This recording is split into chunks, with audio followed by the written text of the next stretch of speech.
Hello दोस्तों, railway company rights के बारे में वीडियो में बात करेंगे। क्वार्टर 3 के रिजल्ट्स आए हैं, डिविडेंड भी अनाउंस हुआ है, सबके बारे में वीडियो में डिस्कस करेंगे। तो कंपनी ने तीसरा इंटरिम डिविडेंड 6 रुपए का डिक्लेयर किया हुआ है, रेलवे कंपनी राइट्स ने दोस्तों। और ये जो डिविडेंड है February 17 इस डिविडेंड की रिकॉर्ड डेट है।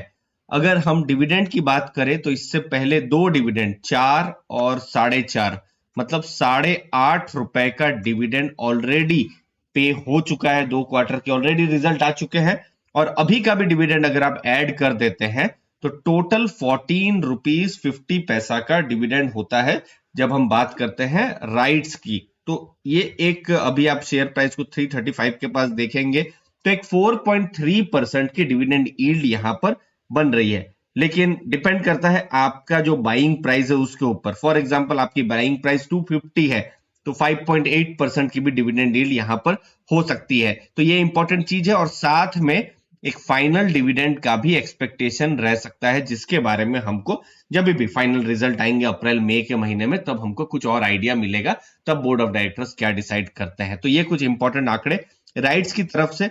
जब हम राइट्स की बात कर रहे हैं तो पिछले कुछ सालों से वो कंसिस्टेंट डिविडेंड प्लेयर बन के भी उभरा है। अगर आप फाइनेंशियल ईयर 17-18 देखें, 5 रुपए 50 पैसे का डिविडेंड देखेंगे। फिर फाइनेंशियल ईयर 18-19 में 12 रुपए 80 पैसे का। फिर 16 रुपए का डिविडेंड 2019-20 का जो फाइनेंशियल ईयर था। फिर उसके बाद जो नेक्स्ट फाइनेंशियल ईयर है वहां पर डिविडेंड घटा। और बहुत ही ये लॉजिकल भी है क्योंकि उस समय में कोविड आया था, बहुत सारे बिजनेस को इंपैक्ट पड़ा था, इनके भी बिजनेस को इंपैक्ट पड़ा था। 13 रुपीज का डिविडेंड था और पिछले फाइनेंशियल ईयर में टोटल 17 रुपीज का डिविडेंड था। अगेन बाइंग प्राइस के ऊपर है। जिनकी बाइंग प्राइस 200 रुपए है या फिर जो बिल्कुल आईपीओ के पास में है उनके लिए तो एक बहुत ही जबरदस्त डिविडेंड यील्ड यहां पर हो जा रही है। 250 अच्छी खासी यील्ड होगी, 300 थोड़ा सा डिविडेंड यील्ड यहां पर थोड़ी कम हो सकती है। तो ये एक इंपॉर्टेंट चीज है।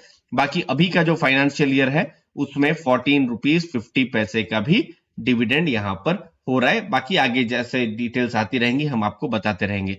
परफॉर्मेंस कैसा रहा है ये इंपॉर्टेंट है। और परफॉर्मेंस में रेवेन्यू में अगर आप देखेंगे तो कंपनी ने थोड़ा सा डिसअपॉइंट किया है। आप देख सकते हैं 792 करोड़ का रेवेन्यू था अक्टूबर से दिसंबर 2021 में, जो अभी 703 करोड़ हो गया है। 11% रेवेन्यू कंसोलिडेटेड जो है यहां पर गिरता हुआ हमको नजर में आ रहा है। अगर आप क्वार्टर 3 और क्वार्टर 2 को कंपेयर करें तो रेवेन्यू थोड़ा सा यहां पर बढ़ रहा है। ये एक इंपॉर्टेंट चीज रही।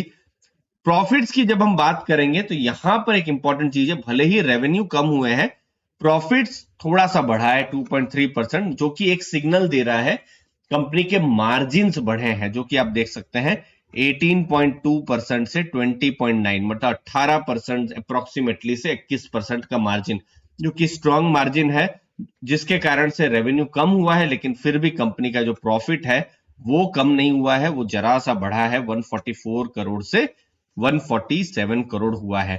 अगर आप 9 महीनों का अगर आप रेवेन्यू देखेंगे, मतलब अप्रैल से दिसंबर 2021 और अभी, तो रेवेन्यू 3.4% बढ़ रहा है। तो ये कुछ इंपॉर्टेंट आंकड़े जब हम राइट्स के बारे में बात करते हैं। अब देखिए, कंपनी का इंपॉर्टेंट बिजनेस है, वो रेलवे की कंपनी है, कंसल्टेंसी मेन काम है और कंसल्टेंसी का जो रेवेन्यू है अगर आप देखेंगे 46% आता है, मतलब आधा के आसपास आप मान सकते हैं। और ये बिजनेस बहुत ही हाई मार्जिन का बिजनेस होता है। तो ये बिजनेस जितना ग्रो करता रहे, जितना कंसल्टेंसी के प्रोजेक्ट उनको मिलते रहे। और देखिए, इंफ्रा एक बहुत बड़ी थीम है। बजट में गवर्नमेंट ने कहा है 10 लाख करोड़ का वो इन्वेस्टमेंट करने वाली है। तो इंफ्रा में बहुत सारी कंपनियां हैं भारत में, उसमें एक राइट्स भी है जब वो रेलवे के इंफ्रा की बात कर रही है। तो ये एक बहुत बड़ी थीम है। अब जितने ज्यादा उनको कंसल्टेंसी के प्रोजेक्ट मिले उतना पॉजिटिव।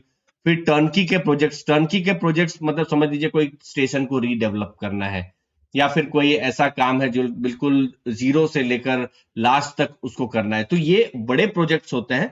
लेकिन मार्जिन इन टर्नकी प्रोजेक्ट्स का बहुत ज्यादा नहीं होता है। बाकी एक्सपोर्ट का बिजनेस है और जो रेवेन्यू एक्चुअली में जो कम हुए हैं उसका बहुत बड़ा कारण यही रहा है कि एक्सपोर्ट्स एक्चुअली में कम हुए हैं, मतलब भारत से बाहर जो बिजनेस है वो बहुत ग्रो नहीं किया है। कंसल्टेंसी आप देखेंगे 17% का ग्रोथ है।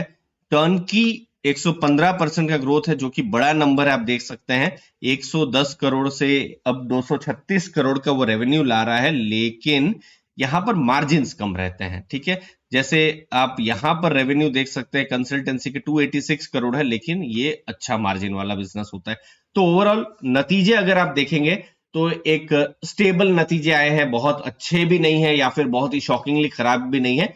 लेकिन क्वार्टर फोर इंपॉर्टेंट होगा, क्योंकि गवर्नमेंट की तरफ से जो बड़े जो प्रोजेक्ट्स हैं वो क्वार्टर फोर में बहुत सारे प्रोजेक्ट्स आते हैं, तो वो कुछ इंपॉर्टेंट प्रोजेक्ट कैसा वो जीत रहे हैं वो हमको देखने को रहेगा कि कैसे किस हिसाब से ये प्रोजेक्ट्स जीते जा रहे हैं। फिर गवर्नमेंट का, फिर क्योंकि अगला साल इलेक्शन का भी है, तो केपेक्स पर गवर्नमेंट का फोकस रहेगा, तो इन कंपनियों को कैसे फायदा मिलता है वो एक इंपॉर्टेंट यहाँ पर थीम हो सकती है। अपने विचार जरूर बताइएगा राइट्स के ऊपर। मुझे उम्मीद है आपको वैल्यू मिली होगी। धन्यवाद आपके टाइम के लिए। थैंक यू दोस्तों।